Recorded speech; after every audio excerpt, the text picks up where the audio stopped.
2 Petrus pasal 3 ayat 10 sampai dengan ayat 15. Kita akan membaca bersama-sama. 1, 2, 3. Tetapi hari Tuhan akan tiba seperti pencuri. Pada hari itu langit akan lenyap dengan gemuruh yang dahsyat, dan unsur-unsur dunia akan hangus dalam nyala api, dan bumi dan segala yang ada di atasnya akan hilang lenyap. Jadi jika segala sesuatu ini akan hancur secara demikian, betapa suci dan salehnya kamu harus hidup, yaitu kamu yang menantikan dan mempercepat kedatangan hari Allah. Pada hari itu langit akan binasa dalam api, dan unsur-unsur dunia akan hancur karena nyalanya. Tetapi sesuai dengan janjinya, kita menantikan langit yang baru dan bumi yang baru, di mana terdapat kebenaran. Sebab itu, saudara-saudaraku yang kekasih, sambil menantikan semuanya ini, kamu harus berusaha supaya kamu kedapatan tak bercacat dan tak bernoda di hadapannya dalam perdamaian dengan Dia. Anggaplah kesabaran Tuhan kita sebagai kesempatan bagimu untuk beroleh selamat, seperti juga Paulus saudara kita yang kekasih telah menulis kepadamu menurut hikmat yang dikaruniakan kepadanya. Haleluya, puji Tuhan. Berbahagialah orang yang mendengarkan firman Tuhan dan melakukannya. Saudara itu. Tetapi sebagai orang yang percaya kepada Tuhan, kita diingatkan untuk mempersiapkan diri menjelang kedatangan Tuhan. Tidak ada persoalan kapankah datang hari Tuhan itu, kehancuran dunia ini, hari ini atau besok atau tahun depan atau mendadak ketika kita tidur, itu tidak jadi persoalan. Kedatangan yang jadi persoalan adalah kita siap atau tidak untuk menjelang kedatangan Tuhan itu. Ini yang paling penting. Nah, menurut firman Tuhan ini, apa yang harus kita persiapkan untuk menjelang hari Tuhan itu? Dalam firman Tuhan, kalau saudara baca itu dalam ayat sebelumnya, pasal sebelumnya juga di Petrus ini, itu juga menjelaskan bahwa perbandingan waktu itu 1 hari bagi Tuhan itu selama dengan 1000 tahun bagi kita, dan 1000 tahun bagi kita, bagi Tuhan itu bisa 1 hari.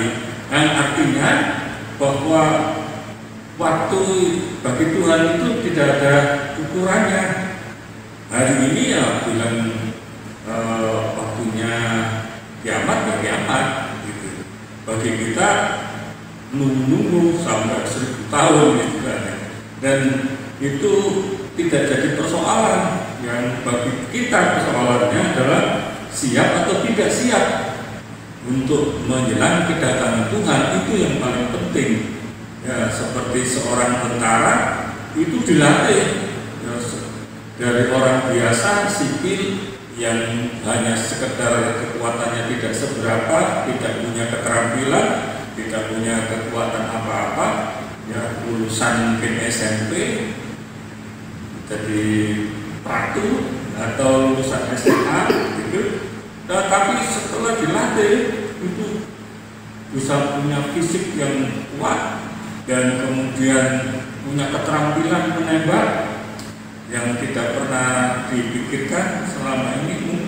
Dia juga bisa nyupir tank yang tidak ada di sipil. Dia bisa mengendalikan bagaimana caranya mengendalikan senjataan. Itu semua dilatih. Nah, perangnya kapan? Tidak terserah perangnya kapan, yang penting prajurit itu siap untuk membela negaranya. Ya, suatu saat musuh bisa datang. Hari apa, tanggal berapa, tidak persoalan.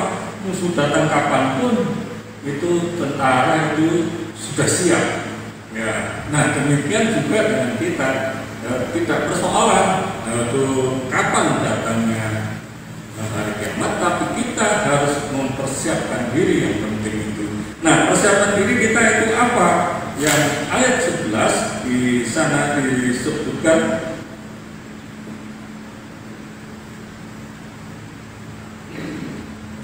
ayat 11, jadi jika segala sesuatu ini akan hancur secara demikian, betapa suci dan salehnya kamu harus hidup.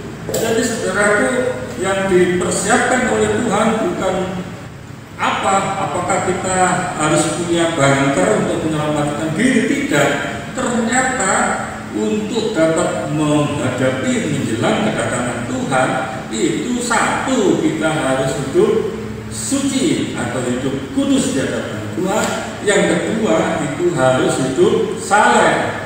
Nah, hidup kudus ini adalah perintah Tuhan, yang karena keselamatan kita yang kita miliki ini adalah anugerah Tuhan yang diberikan kepada kita, maka hidup kudus ini dan hidup saleh itu merupakan pilihan kita. Kita tidak bisa abu-abu. Ya nantilah, kan kedatangan Tuhan pasti jauh. Masih ada proyek ini yang harus kami lakukan. Oh tidak, tapi kita harus memilih untuk hidup kudus dan hidup saleh. Hidup kudus itu berarti kita harus dibersihkan dosa-dosa kita mengaku kepada Tuhan, kita menyesali terhadap dosa kita, dan kita minta Yesus itu menyucikan dosa-dosa kita. Yang saleh itu adalah perbuatan-perbuatan kita seperti yang diminta oleh Tuhan. Perbuatan kita berarti satu, kita harus rajin untuk beribadah, itu salah satu bentuk kesalehan. Lalu kita bisa memberi bantuan sekecil apapun bantuan kita, itu adalah salah satu hidup saleh. Dan kemudian kita bersosialisasi dengan siapa saja, kita harus tetap rendah hati meskipun kita punya prestasi, ya biasa saja. Saya juga tidak merasa canggung saja kalau saya biasa saja, dan saya pakai biasa sehari-hari, dan seperti tukang ojek. Mengapa tukang ojek? Karena setiap mengantarkan istri ke pasar, kemana saja, pasti ada orang udah sering kali, Pak, Bapak ngojek ya? Saya bilang, betul saya ngojek, tapi ojekan saya cuma satu, saya sedang nunggu ini. Jadi setiap kali begitu. Nah, kalau istri saya, makanya pakaian yang bagus dong, supaya nggak dibilang tukang ojek. Saya bilang ini, memangnya saya harus berdasi seperti hari ini, gitu ya. Ini kan khusus spesial untuk jemaat, ya kan. Makanya beda, kalau hari ini paling tidak naiklah 90%, gitu ya.